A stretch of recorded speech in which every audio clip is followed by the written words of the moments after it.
La lixiviación es un proceso en el que los componentes solubles se eliminan de una sustancia sólida. Se pueden tratar suelos contaminados, rocas y lodos que contienen sustancias tóxicas. Además de esto, este proceso es comprendido como una prueba para la caracterización de toxicidad llamada TCLP. La lixiviación se basa en el hecho de que los componentes de un sólido pueden tener solubilidades muy diferentes en varios solventes. Se elige un solvente que fácilmente pueda disolver los componentes que quieren ser removidos, pero que no disuelva los otros materiales. El líquido con material disuelto pasa a través y se recoge dejando la materia sólida. En cuanto a las características, el proceso puede llevarse a cabo al aire libre cuando las sustancias no son muy peligrosas. De lo contrario, puede llevarse a cabo en recipientes como camas artificiales, búnkers o tanques de menor escala. Además, es probable que los requisitos de mano de obra sean grandes. El proceso puede tener un costo bastante bajo, pero en casos más complejos el costo aumenta significativamente. En cuanto a las variables del proceso, se cuentan con tres: una sustancia sólida, que puede ser el suelo, un componente soluble, que puede ser un metal pesado, y un solvente. En los tipos de residuos tenemos dos: el lixiviado, que es probable que contenga la mayoría de las sustancias potencialmente extraíbles y debe tratarse posteriormente, y el sólido, que puede retener algunos de los extraíbles y es probable que se humedezca con el líquido, que puede tener algunas propiedades peligrosas. En cuanto a los limitantes, es difícil asegurar un contacto superficial realmente efectivo con todo el sólido. Además de esto, la canalización a través de grandes masas de sólidos es un problema reconocido.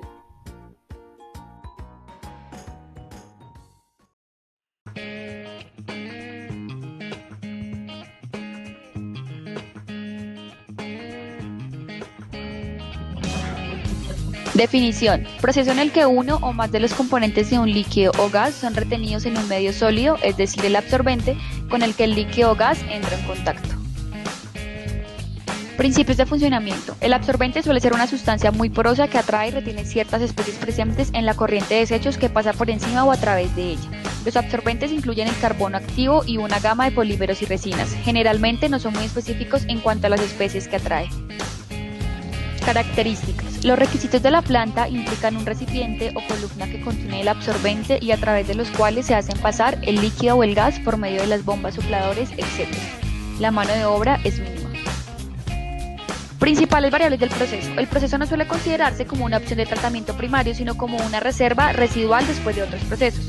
La corriente de residuos suele entrar en contacto con el absorbente al pasar por una columna o lecho reactor del material, aunque es posible mezclar absorbente con la corriente de desechos por lotes y separado por filtración. La recuperación de las especies absorbidas no suelen ser necesarias, pero pueden ser posibles en algunos casos. Los procesos suelen estar escalados de tal manera que el medio absorbente no necesita ser reemplazado con mucha frecuencia. Tipos de residuos. Normalmente se aplican a la eliminación de trazas de componentes orgánicos de las aguas residuales, pero con menos frecuencia en el caso de los metales. Los absorbentes agotados pueden contener cantidades importantes de las sustancias que han absorbido, lo que puede ser altamente tóxico. Limitantes. Los absorbentes tienden a no ser muy específicos en cuanto a lo que van a absorber. La carga accidental y repentina de contaminantes puede utilizar rápidamente la capacidad de absorción del medio, dando un tratamiento posterior ineficaz hasta que el medio sea reemplazado.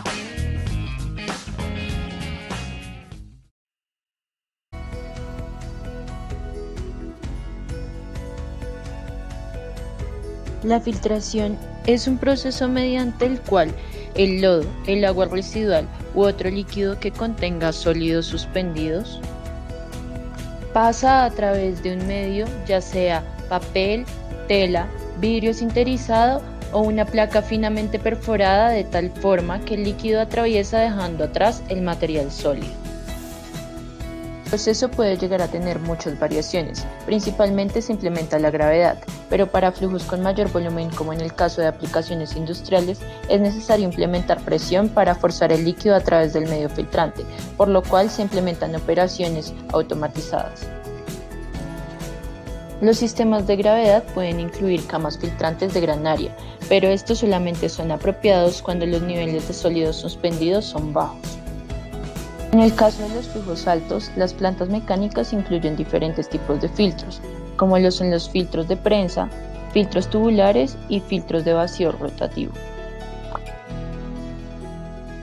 En este proceso es de gran importancia que el tamaño de los poros sea de acuerdo a la sustancia tratada, debido a que los filtros pueden llegar a taponarse y el proceso dejaría de ser eficaz.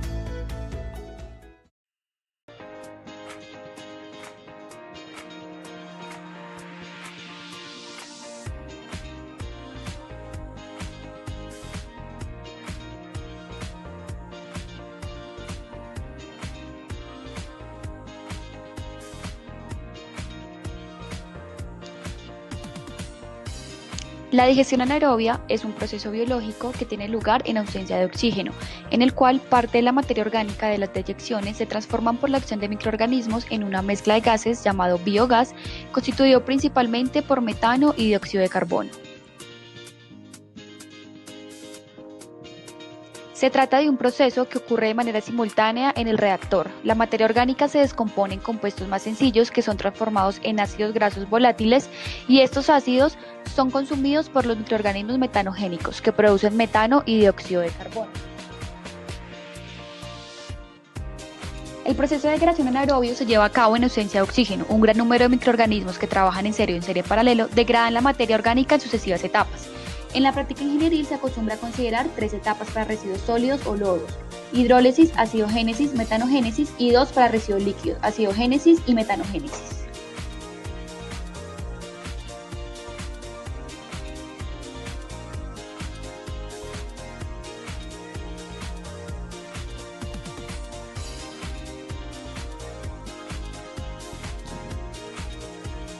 Los principales subproductos del proceso de la digestión anaerobia son el biogás, que es una mezcla gaseosa formada principalmente por metano y dióxido de carbono y en pequeñas proporciones por otros gases como ácido sulfhídrico y amoníaco, y por el efluente, que se caracteriza por ser la mezcla del influente estabilizado y la biomasa microbiana producida. Limitantes: por ser sistemas cerrados, estancados y con infraestructura necesaria para el control y el aprovechamiento del gas producido, requiere inversiones elevadas. Debido al equilibrio necesario entre poblaciones bacterianas, necesita supervisión técnica periódica, baja velocidad de crecimiento de microorganismos, sensible a la presencia de muchos compuestos inhibidores o tóxicos y no se elimina nitrógeno.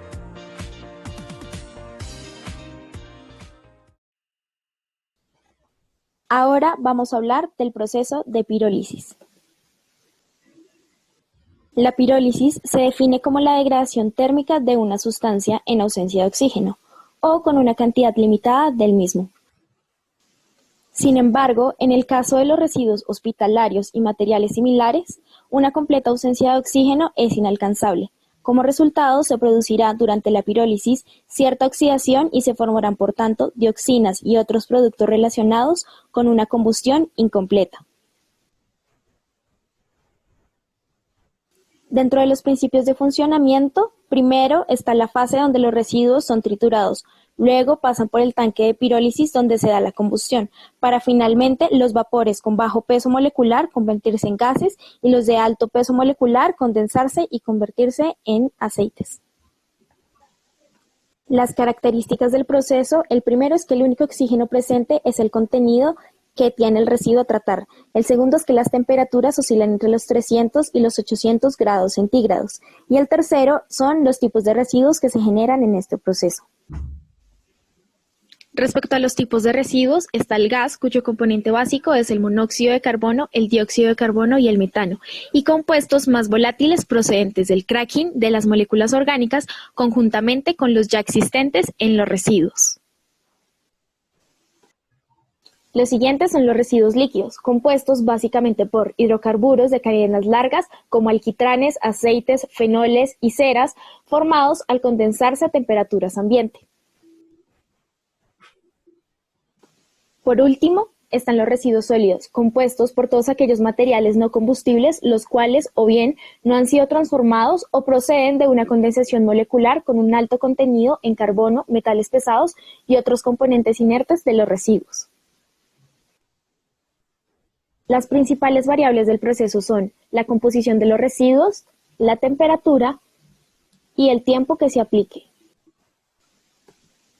Una corta exposición a altas temperaturas recibe el nombre de pirólisis rápida y maximiza el producto líquido. Si se aplican temperaturas más bajas durante periodos de tiempo más largos, predominarán las cenizas sólidas.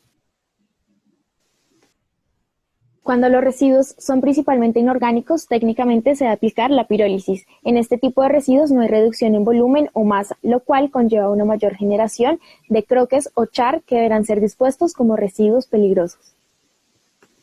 Como limitantes del proceso tenemos la incapacidad para cumplir los límites de control de contaminación por emisiones, el daño corrosivo a los equipamientos como el colapso del techo y las chimeneas de acero, y los problemas para mantener las temperaturas de reacción adecuadas y la ineficiencia